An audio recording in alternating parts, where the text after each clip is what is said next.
Korea की जदीद तरीन लग्जरी गाड़ी अब पाकिस्तान में बनेगी और ये गाड़ी कोरिया के बाद पहली मर्तबा किसी और मुल्क में बनने जा रही है, जो कि Hyundai की पैलिसाइड गाड़ी है। एक बड़ी हाईटेक गाड़ी है, 7 से 8 सीटें इसमें होती हैं और ये हाइब्रिड गाड़ी है। पाकिस्तान की ऑटोमोबाइल इंडस्ट्री में ये एक बड़ा इजाफा है। इससे हमारे यहाँ क्या डेवलपमेंट्स होंगी और मज़ीद क्या तफसीलात हैं, ये आज की वीडियो में आप जान सकेंगे।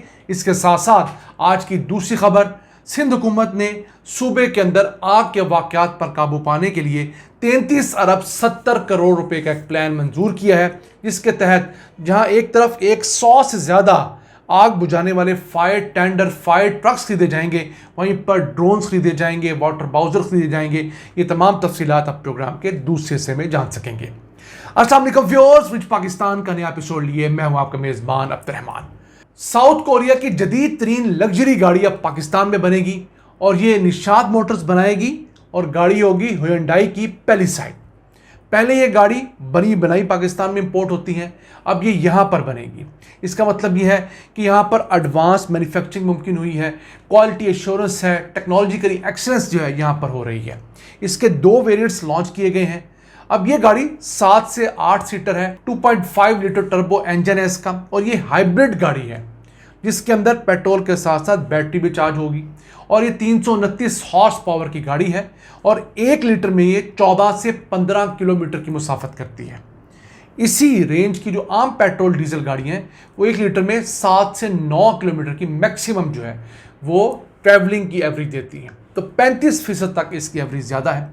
अब साउथ कोरिया के बाद पाकिस्तान वो पहला मुल्क होगा जहां पर ये गाड़ी बनेगी, तो पाकिस्तान के लिए एक लिहाज से टेक्नोलॉजी के मैदान में ये एक बड़ा जंप है, क्योंकि पहले ये गाड़ियाँ बड़ी बनाई जाती थी जिसे CBU यूनिट कहते हैं, कंप्लीट बिल्ट यूनिट।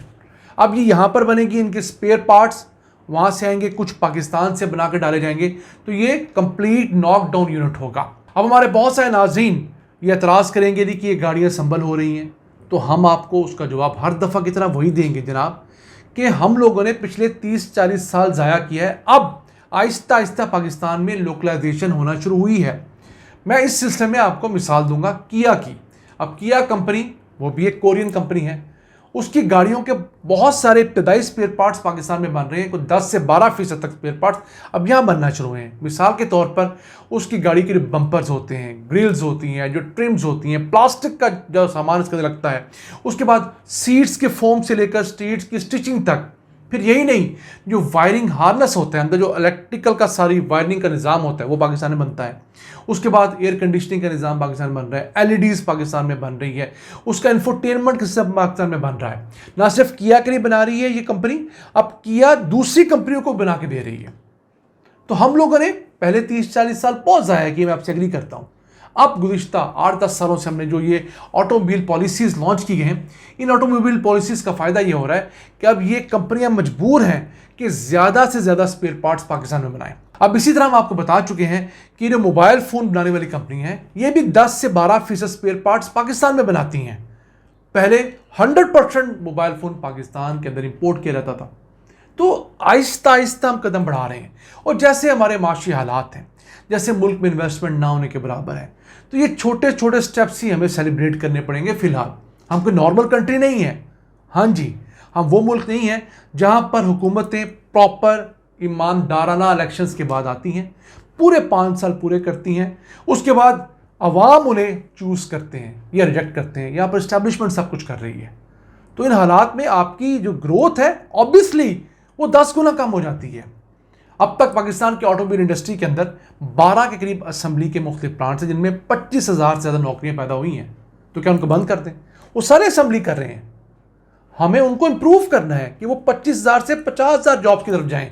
ये नहीं कि हम उन पर एतराज़ करके उनको बंद कर दें। $5 अरब की इन्वेस्टमेंट पाकिस्तान के ऑटोमोबाइल सेक्टर के अंदर हो चुकी है। ये तो बड़े असेंबली प्लांट्स हैं। 3,000 के करीब छोटे छोटे कारखाने हैं जो इन असेंबली प्लांट्स को छोटी छोटी चीज़ें बना के देते हैं। कोई लाइट्स बना के देता है, कोई सीटें सी के देता है, कोई वो हॉर्न वाले बटन जो है वो बना के देता है। न जाने लोग क्या कुछ छोटा छोटा काम बना रहे हैं। कोई डिस्क ब्रेकें बना रहा है, कोई क्लच प्लेटें बना रहा है। तो जनाब, हमें चीज़ का पॉजिटिव एंगल जो है उसे देखना चाहिए। नेगेटिविटी देखने के लिए आपके पास पूरा इंटरनेट पड़ा है, पूरा मेन स्ट्रीम मीडिया पड़ा हुआ है। अब वहाँ जाकर एक्टिविटी देखिए, अपना बीपी बढ़ाइए, अपनी फैमिली से लड़िए। लेकिन हमारा ये प्लेटफॉर्म जो है, हम इस पर कोशिश करते हैं कि प्रोडक्ट का पॉजिटिव एंगल डिस्कस करें, और अगर हमने तनकीद भी करनी होती है तो हम उसके अंदर प्रोडक्टिव तनकीद करते हैं। हम बताते हैं कि जनाब अगर आपका ये रंग, मेरे टेबल का रंग अगर वाइट गलत है तो क्यों गलत है, इसकी जगह पे हम ये भी बताते हैं कि इसकी जगह कौन सा कलर किया जाए तो बेहतर होगा। हम कभी भी ये नहीं कहते कि ये रंग सफ़ेद गलत है, ये गंदा हो जाता है, अगला जवाब हमारे पास ना हो। तो आप भी अपनी ज़िंदगी में इसी चीज़ को ऐड ऑन कीजिए।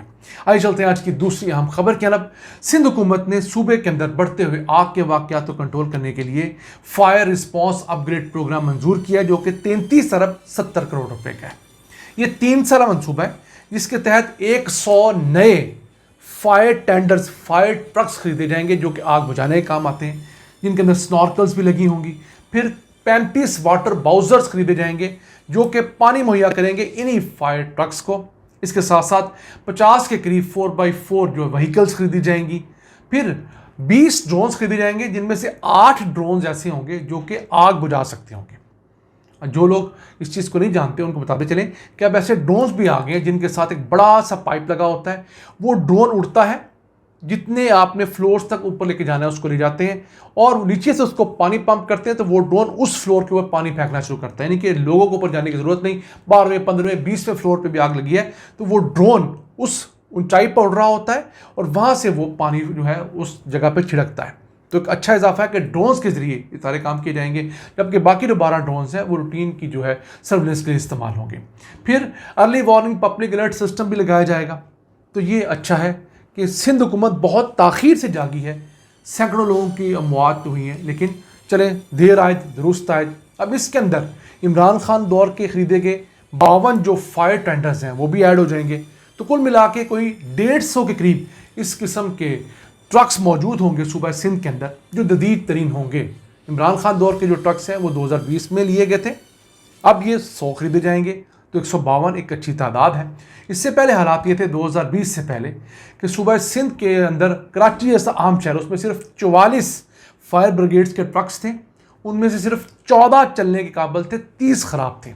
इसी वजह से उस दौर की जो मुख्तलिफ ट्रेड एसोसिएशंस हैं उनके साथ बातचीत की गई, तो हर ट्रेड एसोसिएशन को 2-2 ट्रक्स दिए गए, फिर ईदी वालों को 2 दिए गए, छिपा वालों को 2 दिए गए। तो मकसद ये था कि उनकी मेंटेनेंस प्रॉपर होती रहे, उनकी वेयर एंड टेयर ठीक होती रहे। इस मामले में पंजाब से सीखना चाहिए। पंजाब के अंदर चीफ मिनिस्टर जो परवेज़ इलाही का प्रोजेक्ट था रेस्क्यू 1122 का, उसने आकर फायर ब्रिगेड को, एम्बुलेंस सिस्टम को, इन तमाम को बिल्कुल रिवैम्प कर दिया है। तो हमें भी चाहिए कि इस काम में आगे बढ़ें, क्योंकि पाकिस्तान के अंदर आज भी आग लगना एक बहुत बड़ा मसला है, और आग बुझाने के लिए सहूलियात सिंध के अंदर, बलूचिस्तान के अंदर ना होने के बराबर है। नाज़रीन, आज का एपिसोड हमें उम्मीद आपको पसंद आया होगा। अपनी सजेशंस, अपनी आराज़ से हमें आगाह रखा करें। अपने मेज़बान अब्दुर्रहमान को इजाज़त दीजिए। अल्लाह निगहबान।